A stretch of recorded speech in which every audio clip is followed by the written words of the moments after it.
Perkembangan media di Indonesia begitu pesat. Migrasi di era digital sudah didengungkan pemerintah dengan mengubah undang-undang penyiaran. Berkat teknologi dan globalisasi, masyarakat pun tidak hanya mencari informasi lokal saja, namun juga mancanegara. Untuk itu, kerjasama jurnal televisi VOA menjadi salah satu model perkembangan digital di Kalimantan Tengah.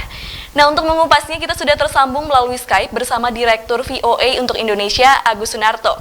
Selain itu, kami juga menghadirkan penggiat TV lokal di Banjarmasin, yaitu Direktur Utama Banjar TV, Ferdi Adistana, untuk membahas keunggulan TV lokal di Indonesia. Baik, langsung saja kita sapa. Selamat sore Pak Agus dan Pak Ferdi. Selamat sore. Baik, saya akan lebih dulu menuju ke Pak Agus. Kebutuhan masyarakat akan informasi begitu besar. Apalagi saat ini tidak hanya platform televisi saja yang menjadi pilihan masyarakat sebagai satu-satunya sumber informasi. Bagaimana kemudian menurut Anda agar masyarakat dapat tertarik dan selalu mengakses media televisi terkhusus TV lokal, Pak? Oke, terima kasih. Benar, saya setuju bahwa sekarang ini banyak pilihan bagi masyarakat karena perkembangan teknologi. Televisi bukan satu-satunya sumber informasi karena perubahan teknologi dan perubahan masyarakat itu sendiri. Dulu mungkin masyarakat yang menunggu informasi dari media seperti TV, kapan suatu informasi disiarkan gitu. Informasi itu baik dari TV maupun media lainnya tentunya. Kini TV maupun media mainstream harus menyediakan informasi yang siap saji kapanpun dan dimanapun gitu. Bagi masyarakat kapan dia butuh informasi, saat itu pula dia bisa mengakses informasi dari manapun juga gitu. Dan disinilah tantangan bagi pelaku media untuk menyelesaikan akan kebutuhan masyarakat. Media lokal tentu bersaing dengan media-media lainnya gitu ya, terutama juga media-media sosial media, media digital maksud saya, dan juga dengan adanya citizen journalistik. Citizen journalism itu sendiri bukan suatu tantangan karena mereka kapanpun siap menjadi seorang jurnalis dengan memposting berita-berita lokal tentunya. Nah, di sini tantangan buat media lokal bagaimana menjadikan sebuah informasi itu menjadi sebuah informasi yang akurat, yang berimbang dan komprehensif, juga terpercaya, karena itu adalah sebuah kebutuhan bagi masyarakat. Tentunya kalau kita melihat sekarang ini informasi begitu mudah diserap, begitu mudah dikonsumsi oleh masyarakat, tetapi banyak juga disinformasi yang ikut dikonsumsi oleh masyarakat luas. Karena itu sebagai media lokal tentunya ini perlu memberikan sebuah positioning buat masyarakat bahwa apabila masyarakat itu membutuhkan informasi yang akurat, yang terpercaya, maka patut buat mereka, buat masyarakat untuk mengkonsumsi media lokal. Itu menurut saya. Baik, kemudian Bapak tadi mengatakan adanya citizen journalism, Pak. Bagaimana kemudian televisi lokal hadir di situ, Pak? Apakah menuntut kecepatan, apa ketepatan, Pak? Karena dibandingkan citizen journalism, tentu kecepatan akan lebih dipakai oleh citizen journalism. Tapi sebentar kita akan melanjutkannya setelah jeda pariwara berikut ini. Kami akan kembali untuk Anda. Baik.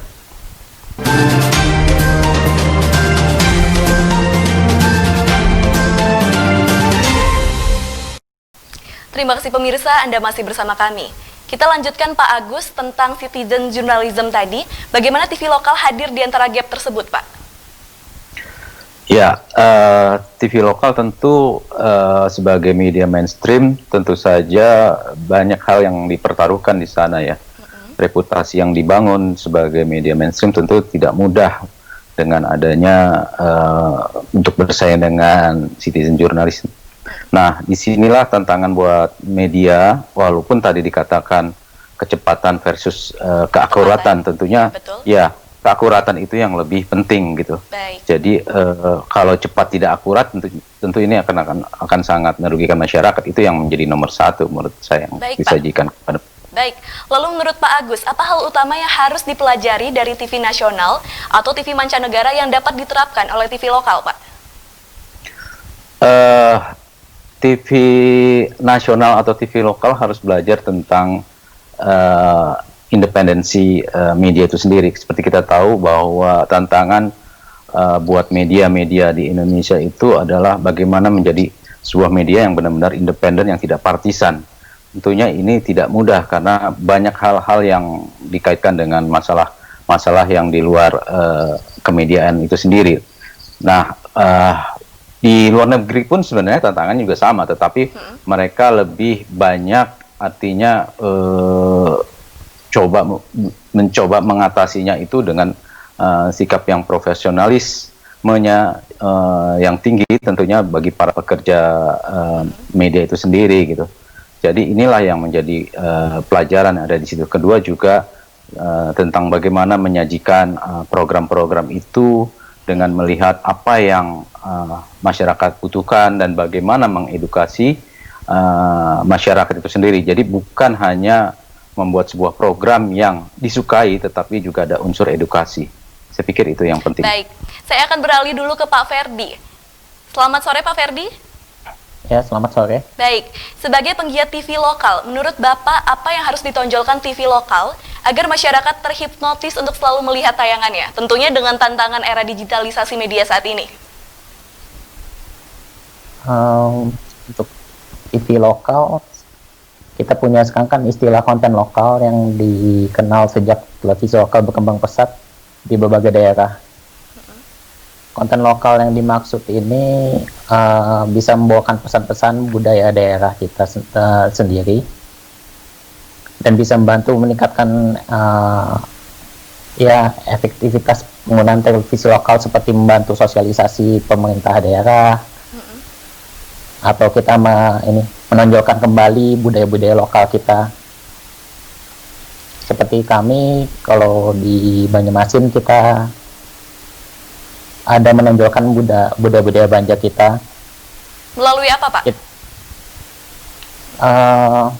Kita ada satu program yang kita itu mencari suku Banjar, yang ternyata suku Banjar itu tersebar luas di berbagai pelosok Indonesia.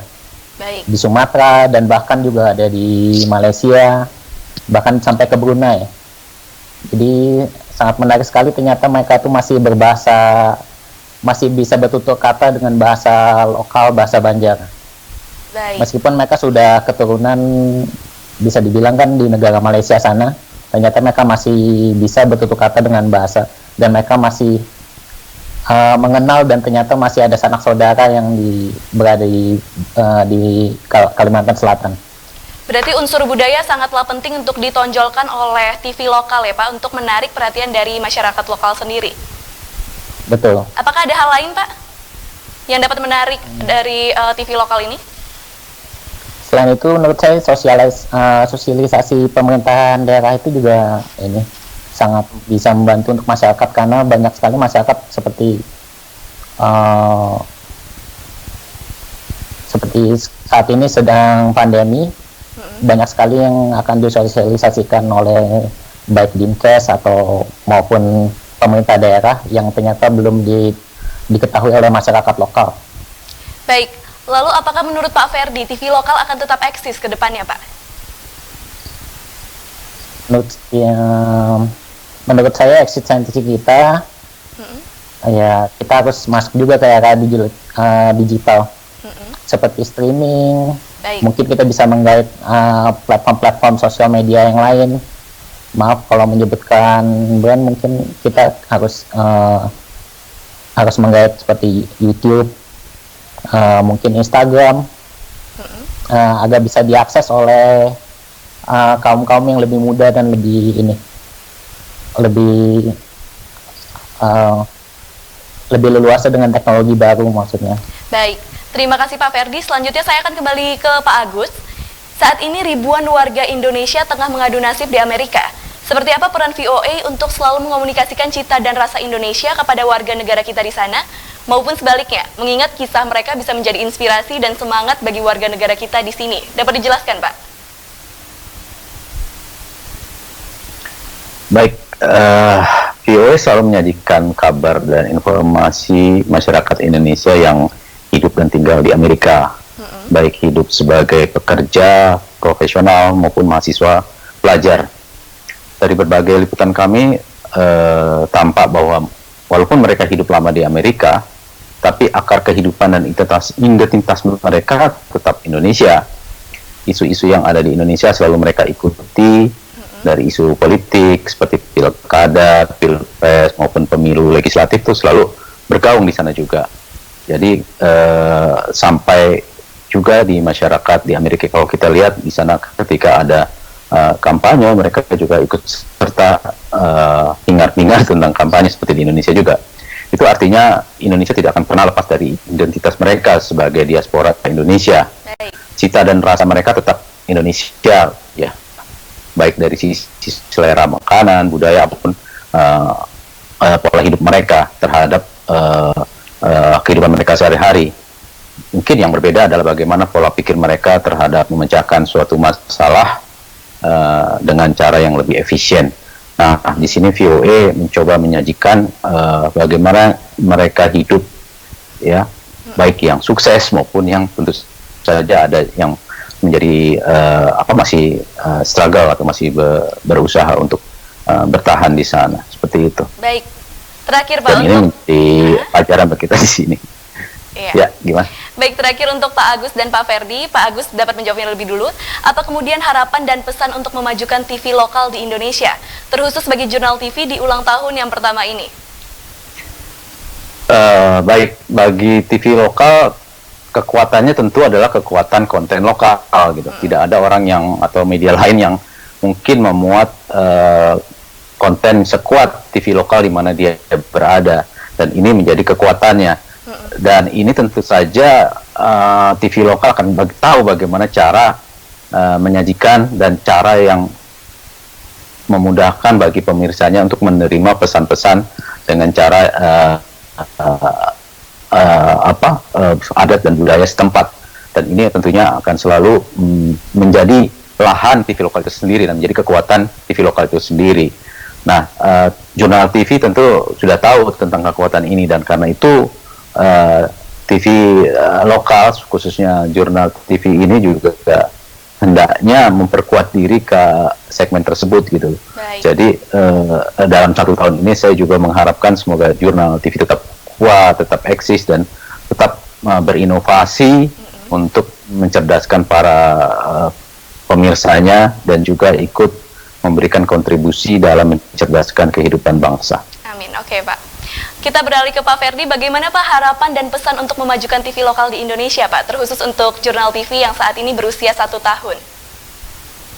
Ya, semoga senantiasa berjaya dan terus mencerdaskan kehidupan bangsa dan daerah. Terus memberikan tayangan yang menarik, terutama bermanfaat dan mendidik bagi masyarakat yang di daerahnya, dan seperti yang saya bilang tadi, menonjolkan budaya daerah dan adat istiadat daerah tersebut, dan menjadikan sebuah konten lokal yang bermanfaat bagi masyarakat daerahnya.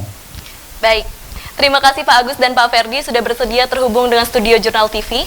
Tentu kita sama-sama berharap agar eksistensi televisi lokal dapat langgeng, sehingga masyarakat di pelosok pun dapat mengakses informasi baik lokal maupun mancanegara. Selamat sore Bapak-Bapak. Ya, selamat sore.